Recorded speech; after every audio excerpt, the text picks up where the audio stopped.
Hello, everyone. Do better UXers. What's up?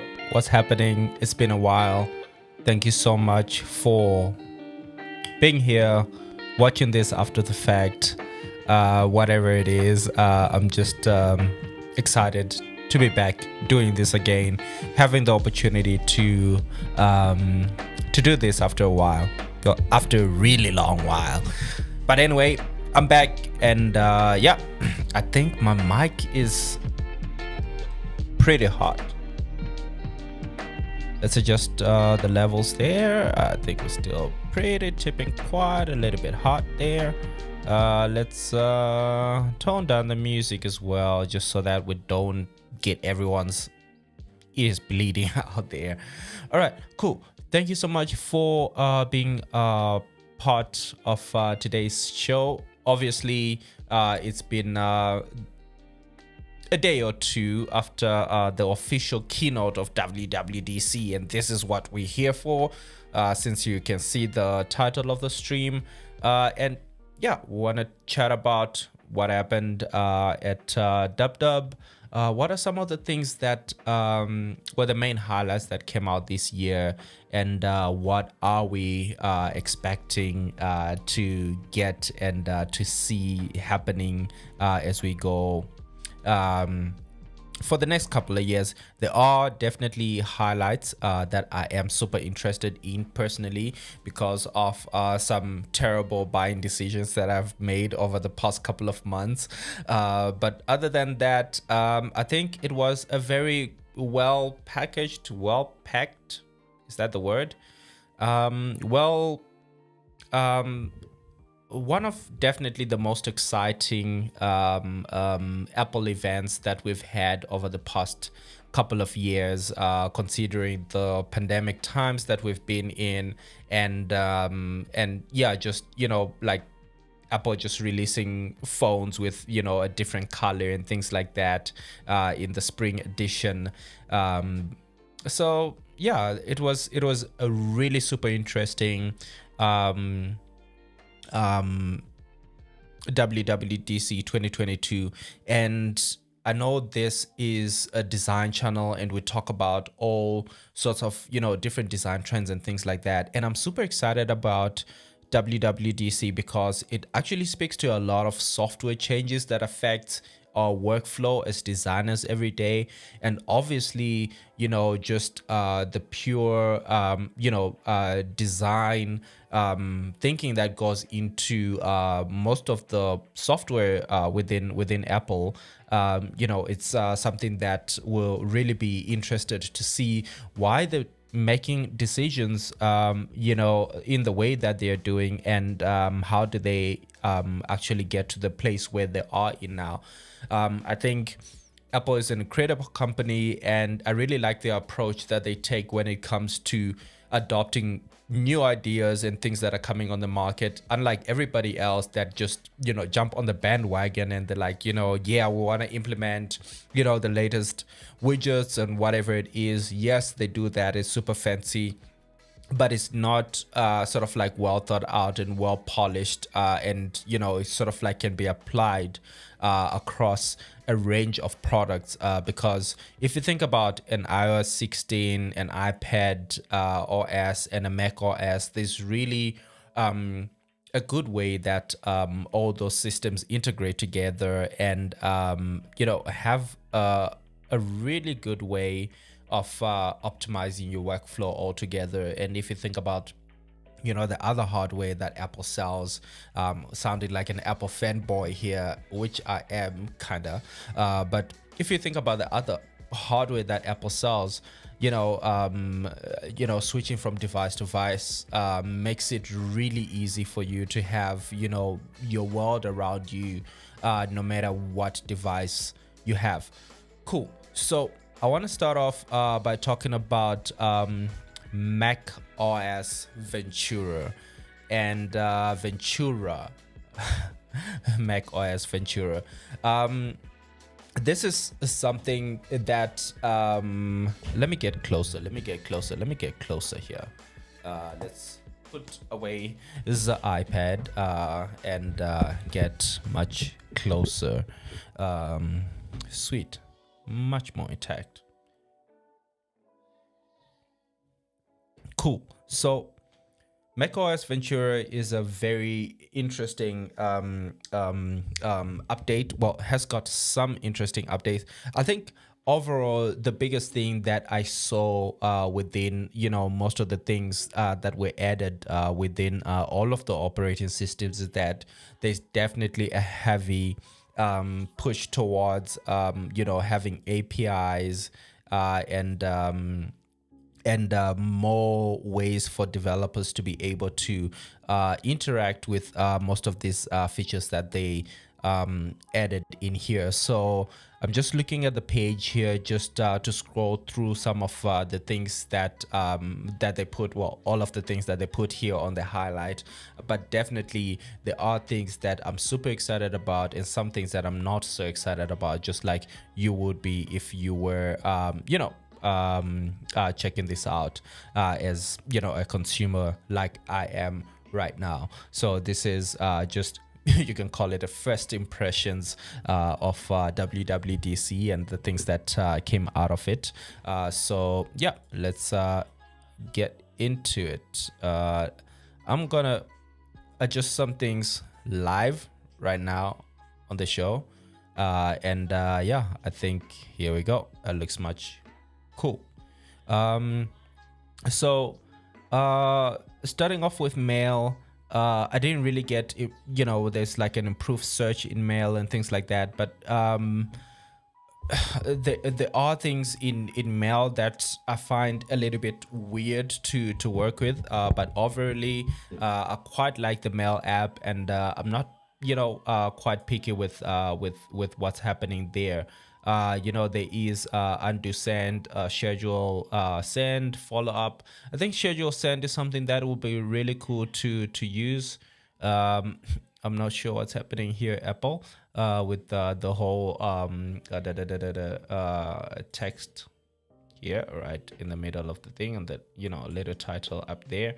But that's just some nitty picky on the website design. I think they really went all in on the sort of like landing pages, product pages, to really highlight some of the features that have been coming up and the things that they are adding into their operating systems.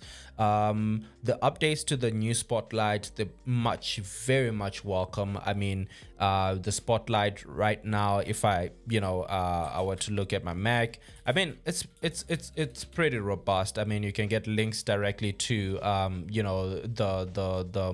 the Apple Store. You can get links directly to the App Store. You can get links directly to, sort of like, almost like a web search type of thing. I use, the Spotlight for almost everything, launching apps quickly, executing shortcuts and things like that. So yeah, I think any additions to that and making that a much richer experience, with things like Spotlight actions, that is super cool. And yeah, we definitely want to see more of this type of I mean, I've used Spotlight and it has been pretty much the same for probably the past 5 to 10 years that I've used Mac, and yeah, it has been this is a much welcome refresh of what is coming through from the latest Mac OS.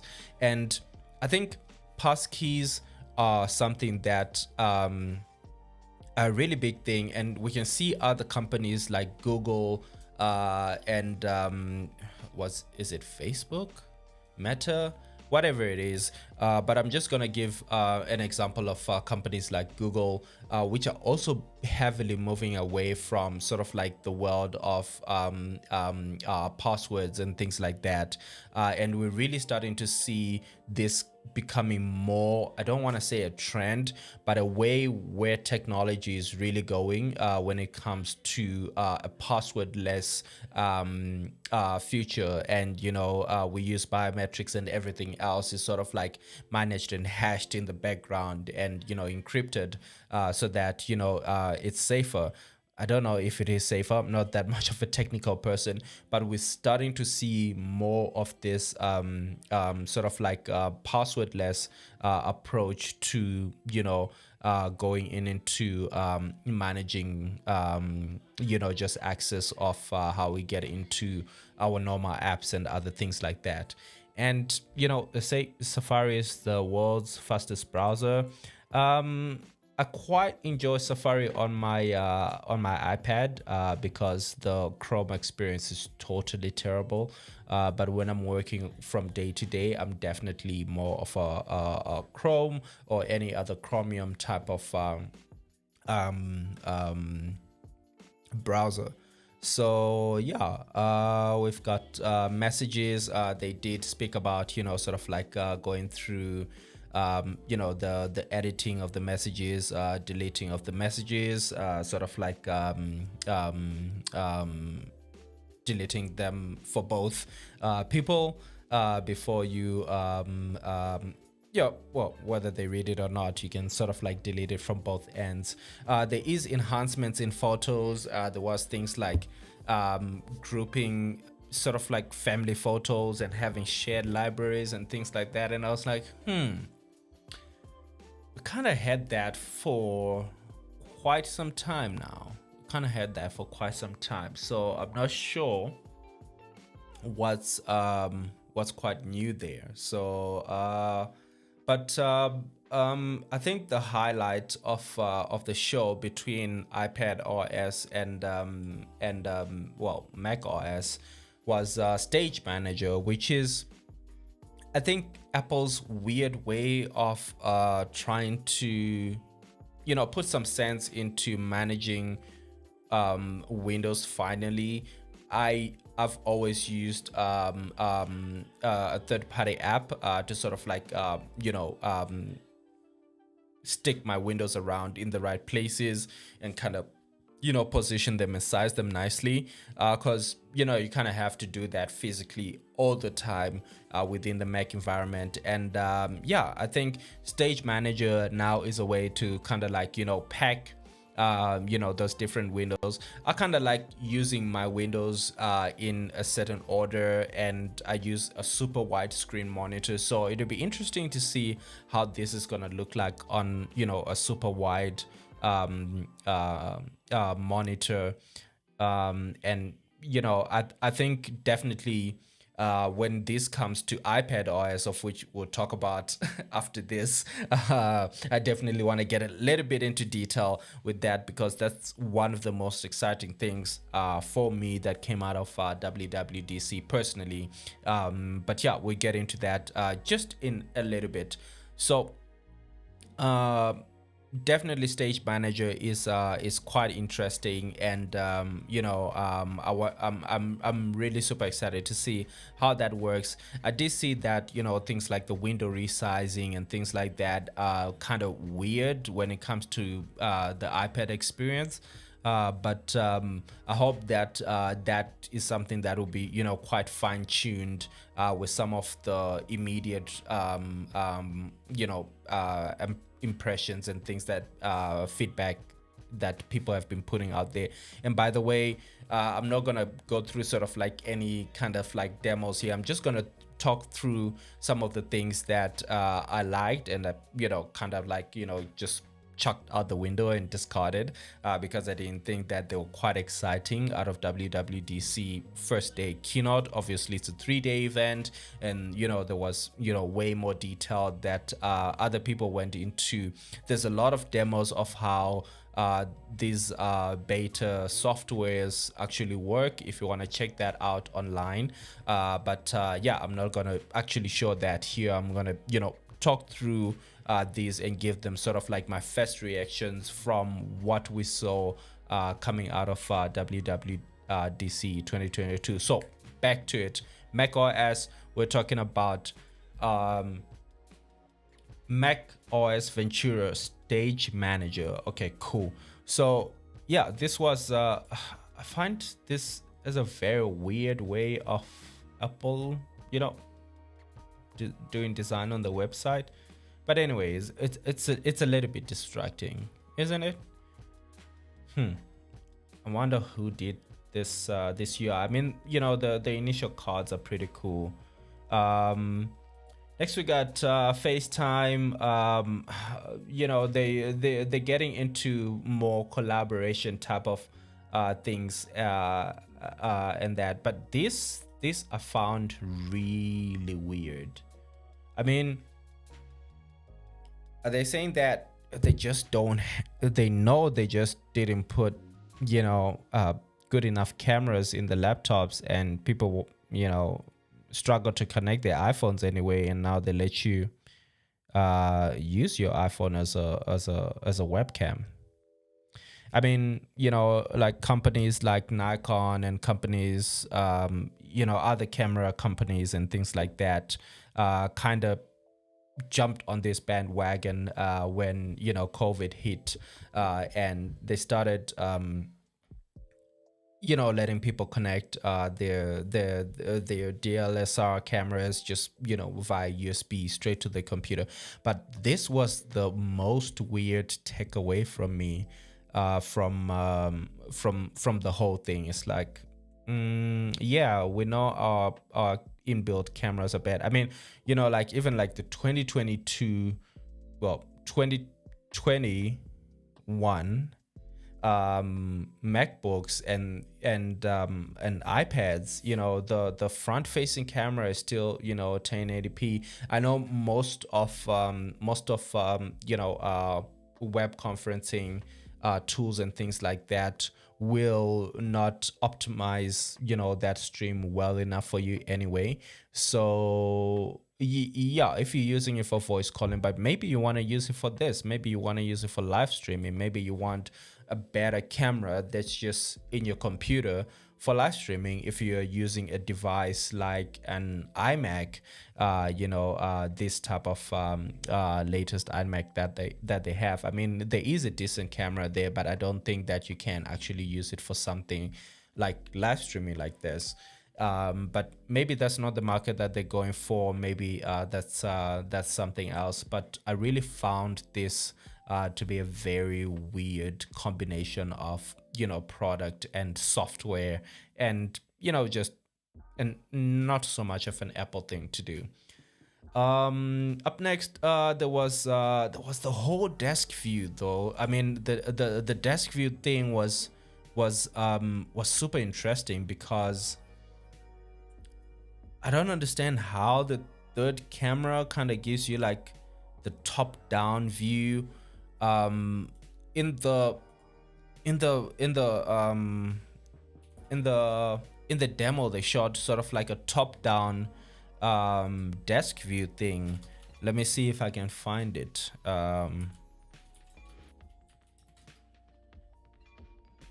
And it was super interesting. Obviously there is some sort of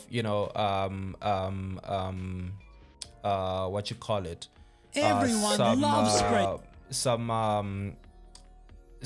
Some software thing that they're doing, and just the positioning of the camera and things like that. But it's super crazy how top-down shot. they managed to get the top down shot, like they showed in the demo. Let me just see if I can get a view of how it looks like here. And that is basically how it looked like in the demo. Obviously this is not the Mac, the Apple official channel, but this is basically what Apple showed us as the demo of how of what you can get from mounting your phone on the computer like that. I really want to see that. I mean, if they manage to pull something like that off, that would be really cool. I just don't know how they decide on the use cases and things that they want to solve for as a company. But it's very interesting. Obviously, something like this would have taken such a long time to do, and a good team of people to play around with distortion and things like that. Yeah, I think M1 computers are good gaming computers. And the M2 can probably be better, but I,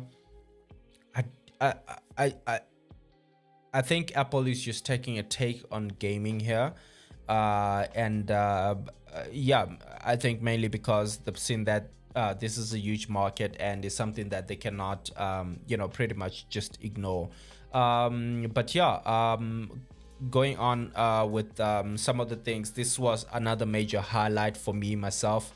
As a UX designer that has been using Miro, real-time board, whatever it, all of these this Google Jamboard, and we now have FigJam, which is what I'm currently using. I'm a big fan of Figma as a UX UI designer, product designer, whatever you want to call me.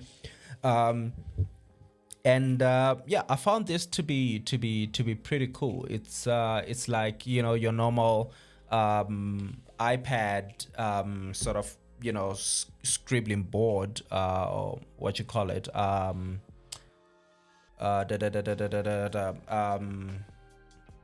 well, it's called freeform. Let's call it freeform. So it's a scribbling board where you can basically collaborate with people. So if you are a UX designer, guessing that you are, that's why you'll probably be watching this channel. Obviously, we're not talking serious UX design things now, but this is something that is an interesting take, and I think there has been a shift that we see from WWDC, where they are going, where they're taking an approach where they are going for really, more collaboration and things like that.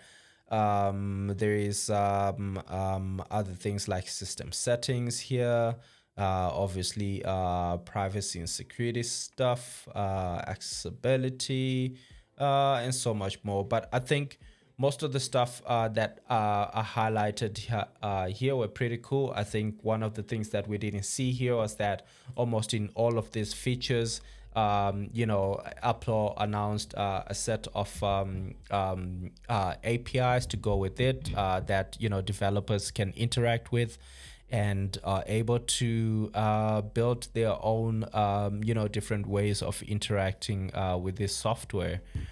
So yeah, I think from a Mac OS that was super interesting, and yeah, let's jump over to iPad OS, which is something that I'm super excited about and probably gonna take a little bit more time talking about, and then we can go into the other smaller bits that they covered on the show.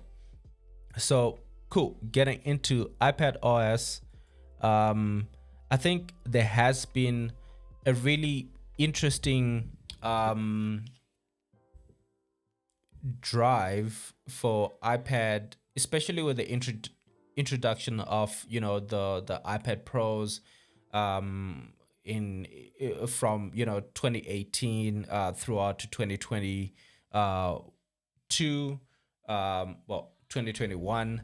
I hope that there will be a 2022 one that will be better than that, if we can get more of that landscape orientation thing going on. That would be really cool. I don't know if I'll get an upgrade, but probably will do, and trade in my iPad if we get new iPads with the right camera orientation. I mean, who uses their iPad like that, like in landscape mode? I mean, in portrait mode, nobody does that, right? So if we do get them in proper landscape orientation, I hope Apple is listening. They have been listening quite a bit, especially when it comes to iPad OS 16. They have been listening quite a bit because we've seen features that people have been asking for. So namely, from the top, please, we want to have more multitasking, better, well, not better, like real external monitor support, right? We actually want to see real monitor support happening out there. So what are the other things that are from the top of my head before I get into this? The other cool stuff that I would want to see in an iPad that we also saw here was better memory allocation between apps and things like that. And then there's just some other weird things that they introduced that should have been there on the iPad. I hope that they have the calculator app coming too. I mean, there's absolutely no reason of not having a calculator app and not having a weather app. But anyway, at least we got a weather app now. Yeah, so let's talk about the things that that actually came out here, starting with I think I'll skip some of the things that we've already covered, things like what you call it, freeform, collaborating there. I think it's really cool on iPad because you can use your pencil and do all cool things, and collaborate sort of like in a whiteboard material way. There is better enhancements on Safari. There is weather on iPad. Woohoo! Oh god, I don't know what to do with Apple when it comes to that, but I think the biggest thing is the what you call it, Stage Manager. So I think this, they say, will be available on iPad Pro and the iPad Air with the M1 chip. So I guess this is something that won't be coming to older iPads. So if you got a 2020, 2019, 2018 iPad, I guess you won't be getting this feature here. And I guess it's also coming to, I couldn't figure out if it's also coming to all Mac or Mac OS Ventura operating systems, or just supported on the M1 systems. But this is super interesting, right? Center stage external display support with a resolution up to 6K, so users can arrange ideal workspaces with. So again, I want to see how this will work on a wide monitor, right? Like the one that I have. Will these, screens, stretch? Would they have better sort of like support on how you can resize the windows and put them next to each other? Because from the demo, it really looked like you cannot do it. And from some of the things that we've been seeing, from people who have this software as a beta software installed on the computers, I haven't been seeing people being able to, do the sizing, especially on the smaller screens on the iPad properly. So you do have stacked screens, and you can use them, when you interact with one over the other. It's easier to switch between them, but it's just not as flexible as you would if you're using a Mac Mini or a MacBook or whatever it is. So I'm really interested to see how that is going to play out and how that is going to work when the full iPad OS 16 features come out. But I'm super excited to see how that how everything is put together. I'm super excited to seeing Apple actually listening to users for once. I mean, they're selling a super premium computer. I think the iPad is great. I think there's a lot of benefits to it. I think there's a lot of versatility to how you can use it. Obviously, if you get the 12.9 inch one, it's quite chunky to actually not use it as a laptop. So it becomes sort of like a laptop with a touch screen device, and sometimes it's kind of cool. You can pull it and put it on your lap if you want to watch something or whatever it is, and chill on the couch. So I like the versatility of it. It's just that there were so many limitations around this. I'm trying to look on the page here, but one thing that also was not highlighted here that I'm super excited about is the memory swap. I think that's what they call it. Where did I put that page now? So basically it's I think this is basically what's powering the stage manager, but I think it's gonna bring better stability to apps. So memory swap is basically a way that the iPad can use your internal storage, so your actual SSD on the iPad as sort of like RAM. That way you can run more apps simultaneously at the same time without them having to crash and things like that. And I think this is what a lot of people have been looking for, especially Figma users. People want to use things like figurative or Figma just on Safari on iPad.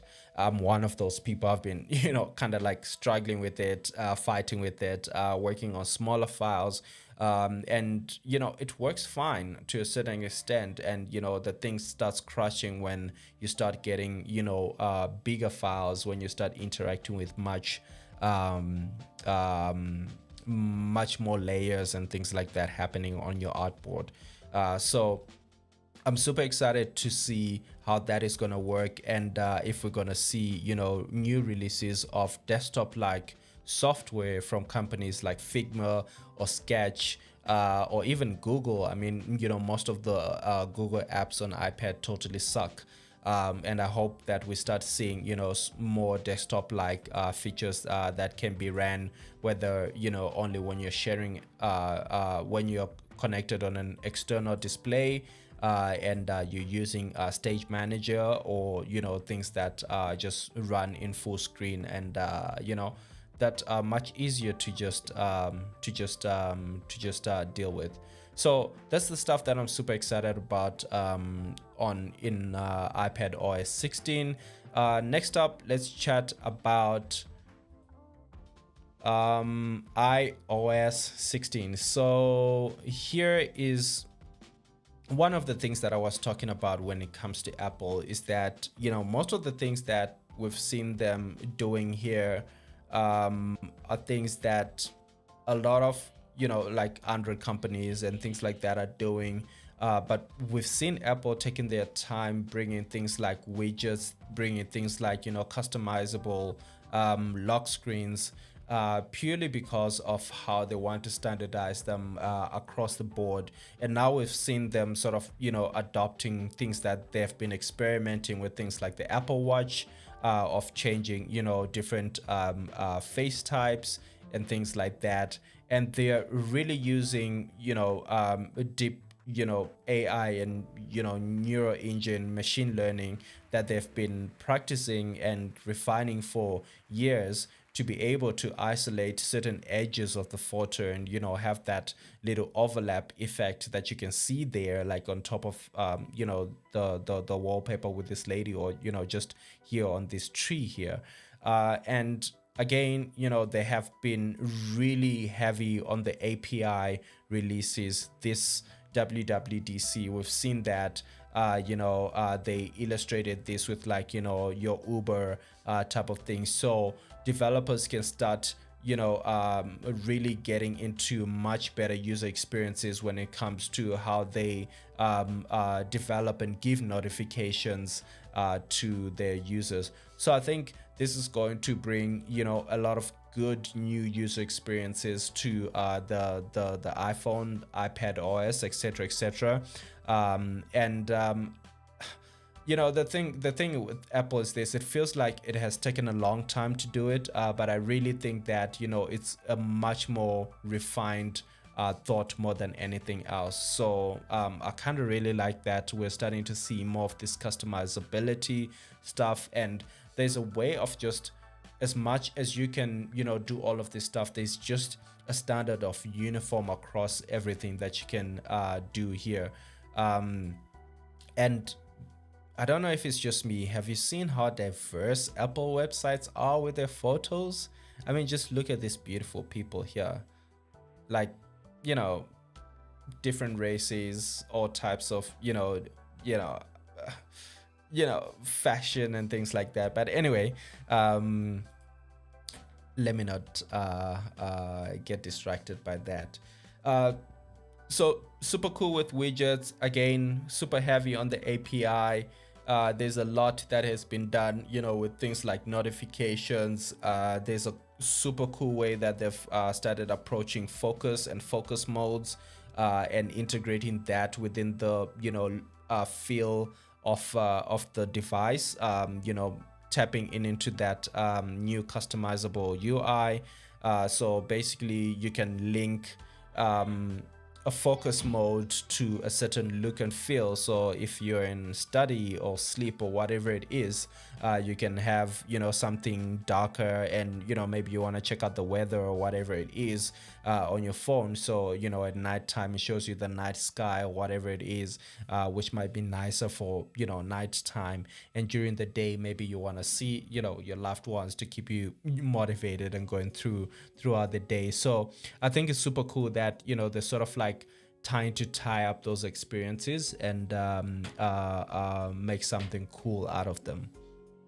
So yeah, again, there's stuff that we've spoke about that they've done in photos and messages, and mail as well as Safari passkeys and things like that. Another highlight that I think is sort of like noteworthy to take as a takeaway here is, again, we've seen them already doing this on their customizable lock screens and things like that. But now we're starting to see them actually applying this into other parts of the software as well. And I think in the future we're going to start seeing more and more ways that they're using computer AI to be able to do different things within selecting copy from videos. For example, we had it in photos in the last release of iOS 16 and iPad iPad OS, and oh god, they drive me nuts, all of the operating systems with throughout Apple. So now we're starting to see sort of like a second generation of how they're applying this AI throughout the operating system. So this is super interesting to see from Apple, and how they just progress with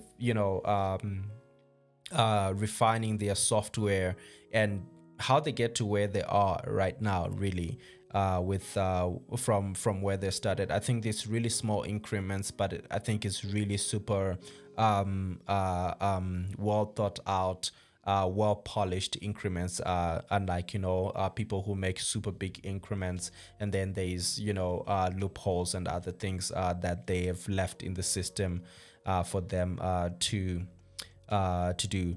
And I guess if we spoke about other parody funny things that came out, like mounting your phone on top of your laptop because your laptop webcam sucks. I think this was also another thing that another weird thing that came out of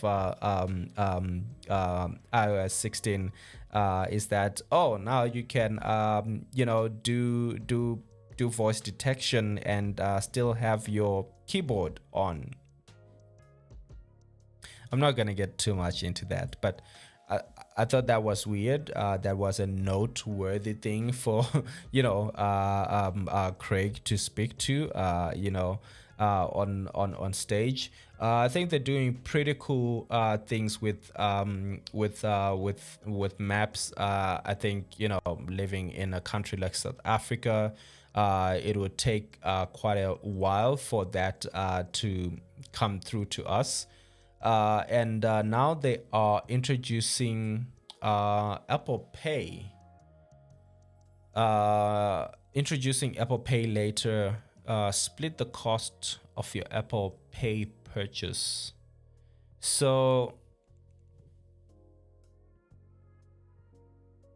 I don't understand. Is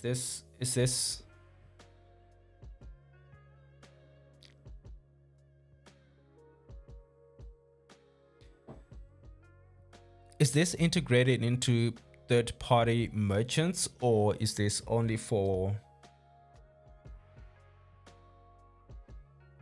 Okay, I understand the idea of buy now, pay later, and introducing pay later, split the cost of your Apple Pay purchase. Okay, so if you buy something with Apple Pay, you can split the purchase over 6 weeks with no interest fees.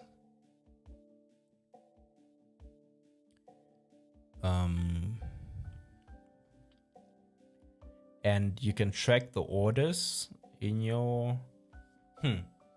Let me think about this. I'm not quite sure what's happening here.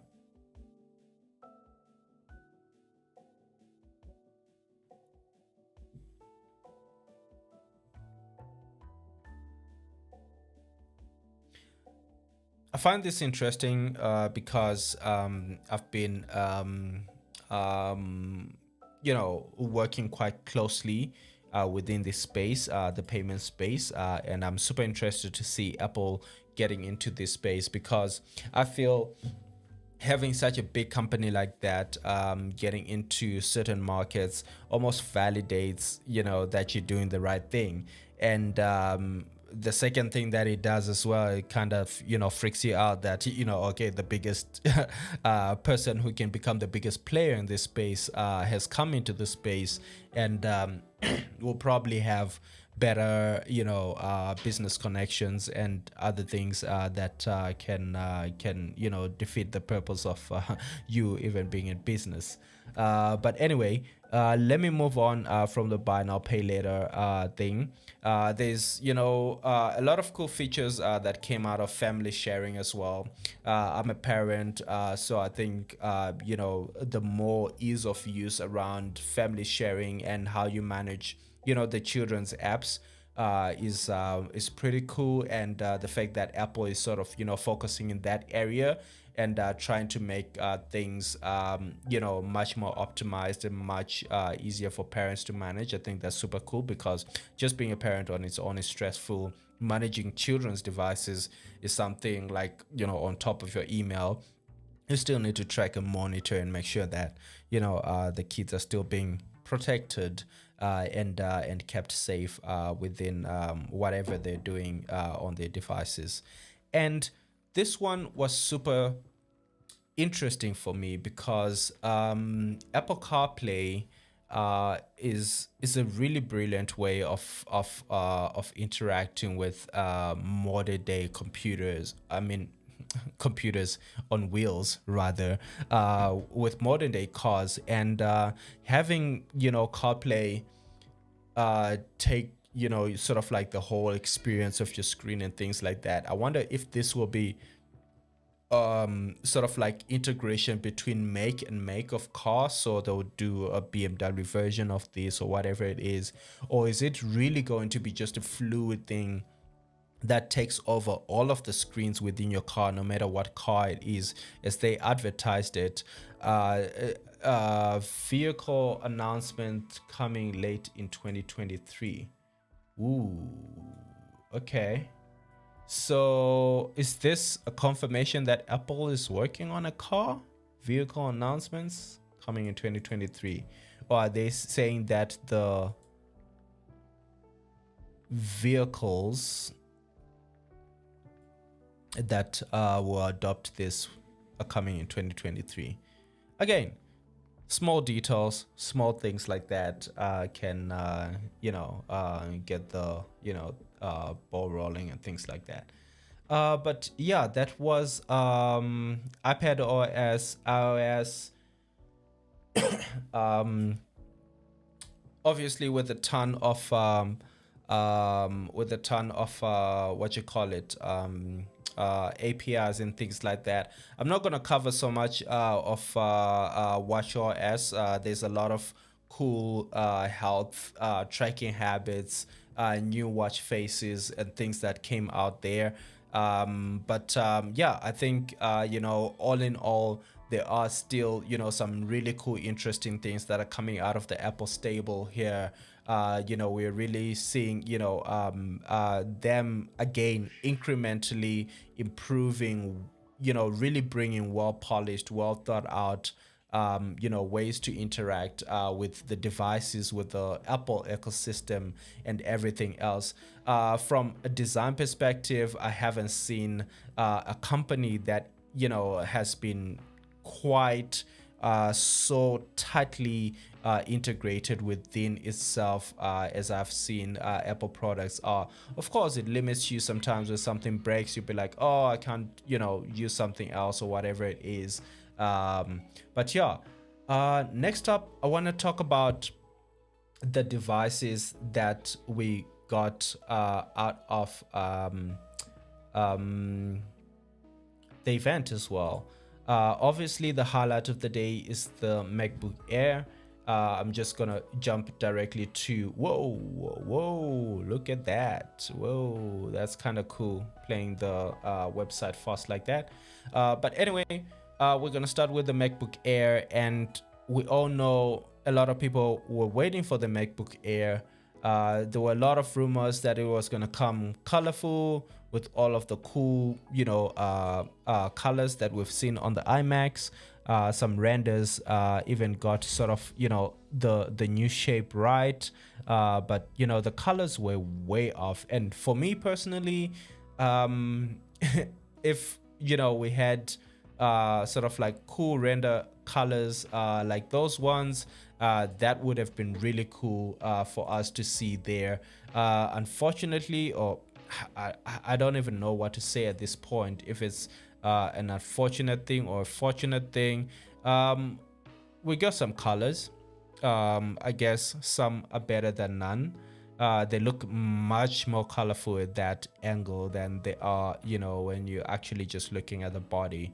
But yeah, let's have a look at the all new design. Obviously, that is adopting onto the latest MacBook Pro design, sort of like that unibody. We lose, obviously, you can see that that tapered shape of the iconic MacBook Air is lost in here, and it just looks like a more squished out.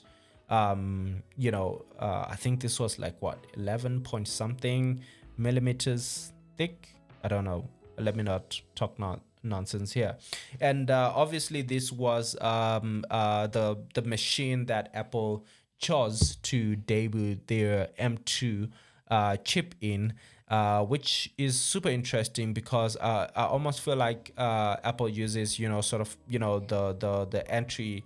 Well, when I say entry level, I mean, you know, not the pro computers and things like that. I was really expecting to see a Mac Pro in this announcement, but maybe it's something that's still coming. I mean, it's something that they literally said in their last, you know, announcement, that, you know, they're almost done with the upgrade of the M1 lineup, and you know, the next thing up in line is the Mac Pro, and we're seeing the MacBook Air. So they're like, oh, okay, cool, we're just gonna mess with you and you know, keep on going with it. So up to 18 hours of battery life. That's super cool, super beautiful Retina display. Yeah, I want to talk more about the colors. We've got the M2 in there. Obviously, we'll start seeing the benchmarks coming through in real world ones. Apple has got those weird, very weird, very weird graphs that don't make much, you know, sense. But anyway, I'm super interested to start seeing, you know, the different colors. So they've got the midnight here. We've got what they call the space gray. That looks very silver to me. And then we've got silver. Oh, that's much more silver. We've got starlight, which is like a gold silverish kind of color. And yeah, this was the MacBook Air with the M2 chip inside, and yeah, we can see obviously there are little graphs here, and yeah, you know, I think it's a cool computer. I'm not super interested with the colors that they've released here. I wouldn't even go with the sort of like the midnight whatever color it is. I don't know what color I would actually pick if I were to buy this, but anyway, in the iPad as a computer for the long game, and I think Apple is finally listening to us iPad users, and yeah, I'm super interested in some of the things that we're starting to see there. From the other devices that really came out of here, we also saw the iPad, the MacBook Pro, oh, not the iPad. The iPad is just there on my tongue now. We saw the MacBook Pro 13. Now, this is the old MacBook Pro 13 with the touch bar that nobody wanted. Maybe some people want, I'm not sure. But basically, they just smacked on the M2 chip in there, and now it's supercharged by M2, and that's what we have here. And yeah, I don't think there is much more here. Let's see what the product page says. I mean, how different is this from the previous one anyway? Okay, so we've got Mac Pro anywhere, supercharged, level up, Okay, so everything is really about the M2. Faster active cooling. I'm sure that the active cooling stuff hasn't changed much. Performs well with others. I'm sure that, I mean, if your previous machines are not performing well with other stuff, then there's a problem. Portable editing bay, blah blah blah blah blah blah. 500 nits. I don't think any of these other things changed really. I mean, you know, it's still the same body, still the same stuff. Just, you know, a lot more power. Well, a little bit more power with the M2. I'm super interested to see what the Mac page says. So the normal MacBook Pro.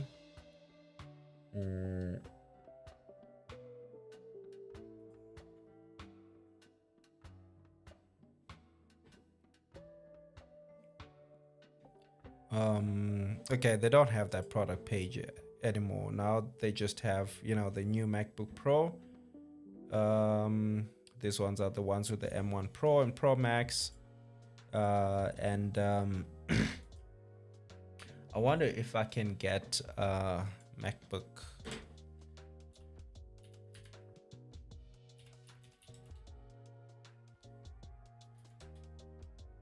(18-inch). Let's see if I can find an older product page for this. I'm sure they've taken most of this stuff down by now, but you know, you never know.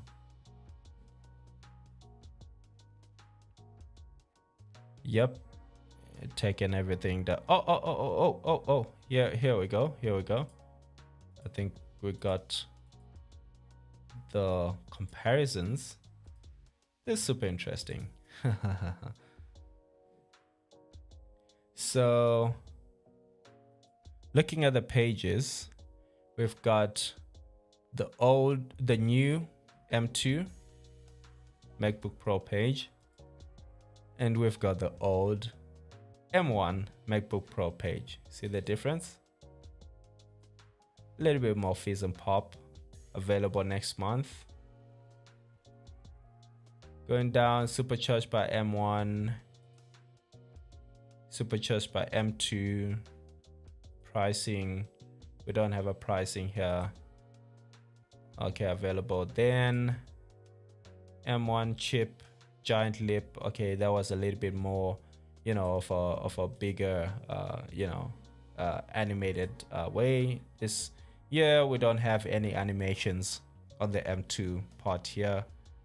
Go inside M2. Do we have go inside? Okay, here we've got more of like the card type of approach, and you know, they just explain what you get from M1. Battery life, 2 terabyte, runs a tight chip. I think I saw something like that. Okay, here they just tell you a little bit more about M2. Okay, and we get into sort of like similar cards. Faster unified memory, runs a tight chip, and they use the same icons and kind of background there. I wonder if they said anything about. Let's see what happens with what they say here by around the colors. Ooh, this is like for like. I thought I saw that picture somewhere. Yeah.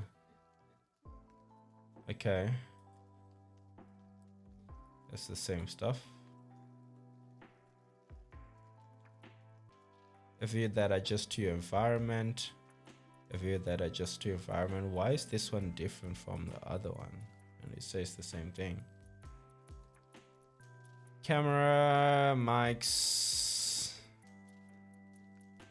Camera, mics. Blah, blah, blah. Oh, that part is just the same. Oh, that part is just identical. Okay, so there you have it. Same computer, different chips, same product pages, very similar, almost the same. Yep. obviously, oh, there we go. Same old stuff. So super interesting to see that they've actually quite kept those product pages super, close to each other. And it's literally like M2 M1 M2 M1 M2 M1, and did very similar graphics on them. But anyway, I don't know where the Mac Pro is. It would I think it's still coming out. I hope Mac Studio doesn't replace the Mac Pro. It wouldn't make any sense for them saying that the Mac Pro is coming just after they announce the Mac Studio anyway. So there should be a Mac Pro coming, and I'm super excited to see how that looks like, how that will work. Is it gonna come with another display, like the Mac Studio came through with it?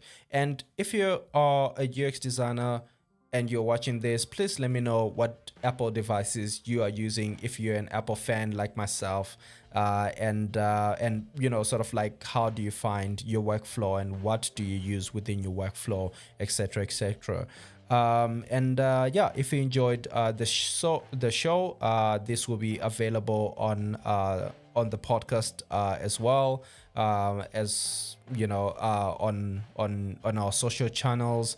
So check out our social channels. Feel free to like and subscribe, ask us any comments, check out the other content that we have on the channel as well. And until the next one, I'll see you there.